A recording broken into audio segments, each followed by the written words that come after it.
The Conjuring. Last Rites is here, and horror fans around the world are buzzing with excitement and fear. This is not just another horror sequel, but a film that promises to close the chapter on one of the most terrifying franchises in movie history. But what makes this film even scarier is its deep connection to real-life events, cases, and stories that have haunted people for decades. Today, we're diving into the world of The Conjuring. Last Rites, exploring its story, its mysteries, and the terrifying truth behind it. The Conjuring films have always stood apart from other horror movies because of one powerful element. They're inspired by real paranormal investigations. Ed and Lorraine Warren, the famous husband and wife duo, dedicated their lives to exploring the unknown. They weren't just characters in a movie. They were real people who documented hundreds of cases involving hauntings, possessions, and encounters with forces that science could not explain. Back in 2013, when the very first Conjuring film released, it shocked audiences with its terrifying yet emotionally grounded story of the Perron family haunting.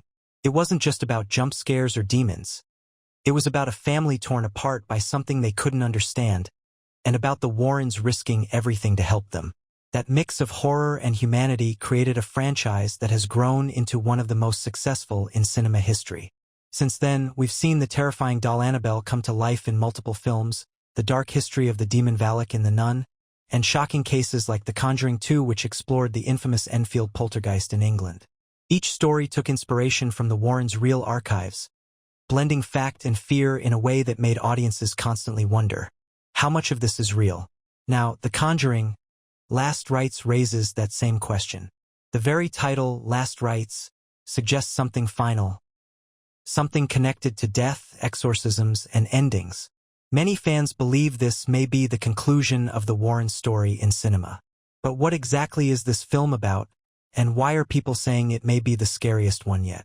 Early details suggest that the movie focuses on one of the Warrens' most terrifying cases, a case so dark that even they were hesitant to speak about it publicly.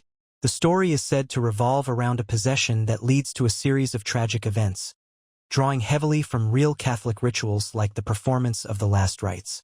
For those who don't know, Last Rites is a sacred ritual performed for someone near death, and tying that into a story about demons and hauntings makes it one of the most chilling concepts the franchise has ever explored. But here's where it gets even more interesting. According to reports, parts of the film are inspired by real exorcisms that Ed and Lorraine investigated in the 1970s and 80s. These were not just ghost stories. They were situations that shook even experienced priests, investigators, and skeptics. People claimed to hear voices, objects moved on their own, and in some cases, victims of possession showed superhuman strength or spoke languages they never learned. Imagine sitting in a theater watching a terrifying exorcism unfold on screen, and then realizing that much of what you're seeing is based on real-life witness accounts. That's the magic and the terror of the Conjuring films. They blur the line between reality and fiction in a way that leaves you questioning what you believe in long after the credits roll. And as this franchise comes closer to its possible finale, Last Rites is setting the stage for something bigger, an exploration of the Warrens' final and most dangerous battle. It's not just about one family or one haunting this time.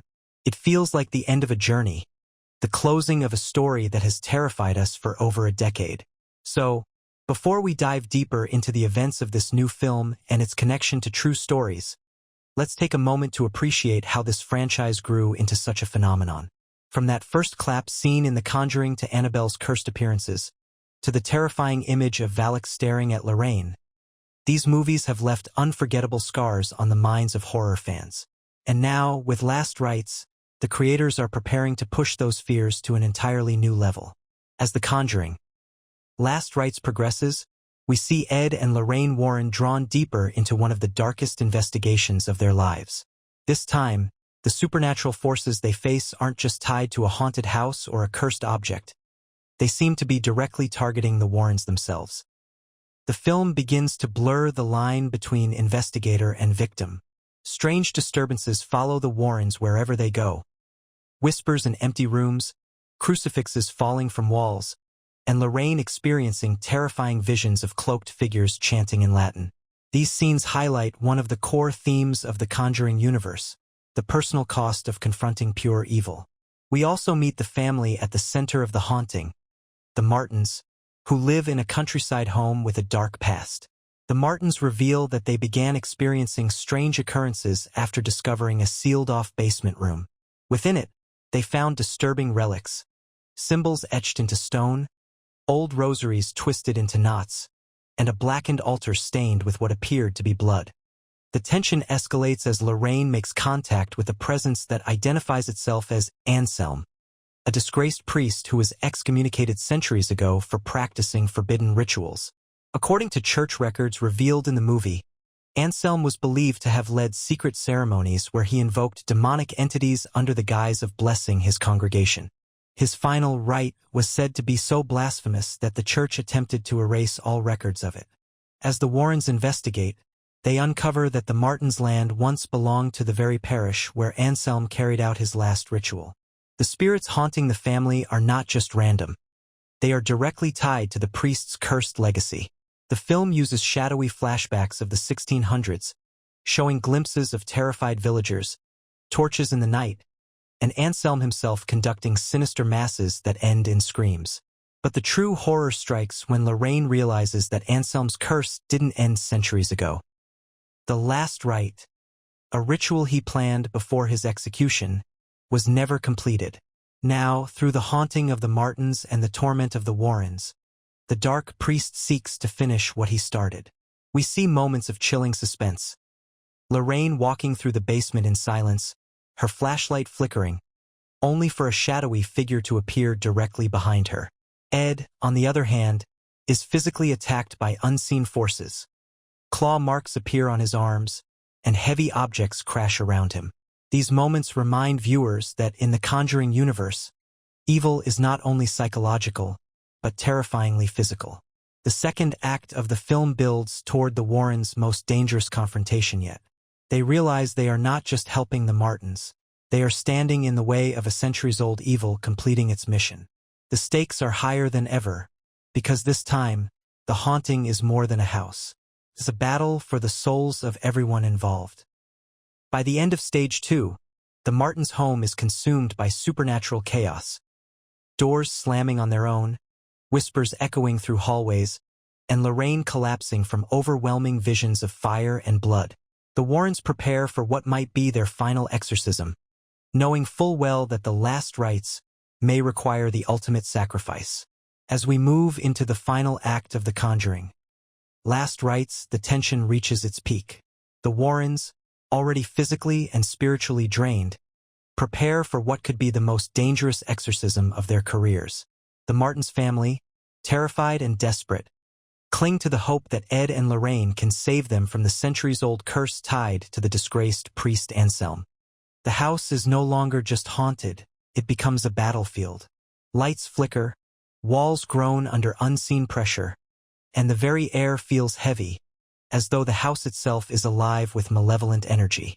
Lorraine, guided by her visions, insists that the ritual must take place in the sealed basement, where Anselm's altar still stands. The family hesitates, but Ed reminds them, "If we don't finish this here, it will never end." Descending into the basement, the Warrens find themselves in near total darkness, their candles sputtering against the suffocating air. Shadows dance across the walls, taking the form of hooded figures, echoes of the priest's unholy congregation. The atmosphere is thick with chanting, though no one speaks. It's as if the house itself remembers every word of the dark ritual. The exorcism begins. Ed reads Holy Scripture, his voice shaking but firm. Lorraine kneels beside him, clutching her rosary, while the Martins huddle together behind them. At first, the ritual seems to drive the presence back. The temperature rises, the chanting grows weaker, and the shadows retreat. But then, the spirit of Anselm reveals itself fully. The manifestation is terrifying. A grotesque, half-burned figure in priestly robes, his face twisted in agony and rage. He mocks the Warrens, declaring that their faith will not be enough, because his last rite is already in motion. Objects fly across the basement, books burst into flames, and the family is thrown against the walls by unseen hands. Lorraine experiences a violent vision. She sees herself bound to the altar, with Anselm standing above her, preparing to complete his ritual through her. She gasps in terror, realizing the truth. The priest's unfinished rite requires the soul of a medium, and Lorraine, with her gift of clairvoyance, is the final piece he needs. In a desperate moment, Lorraine begins to doubt her strength, but Ed reminds her of the countless families they've helped and the faith that has always carried them through. Together, they press on, invoking the name of Christ and calling upon every ounce of spiritual strength they have left. The climax of the battle is both physical and spiritual.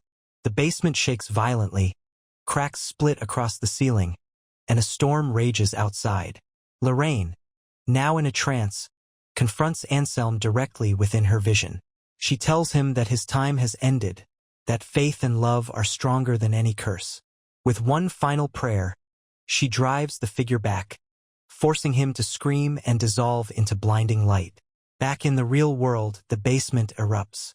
The altar crumbles to dust, the shadows vanish, and the Martins collapse in relief as the weight of the curse lifts. But the cost is visible. Lorraine is left trembling and nearly unconscious, her strength completely drained. Ed carries her from the basement as dawn begins to break. The film closes with a quiet, emotional scene. The Martins thank the Warrens, but Lorraine warns them, and us, that evil never truly dies. It waits, watching, searching for weakness. The camera lingers on the ruins of the altar, where a single blackened rosary remains, hinting that Anselm's presence may not be entirely gone. Finally, the words appear on screen, based on the case files of Ed and Lorraine Warren. This chilling reminder leaves the audience wondering, was it really just a movie, or did these events have roots in reality?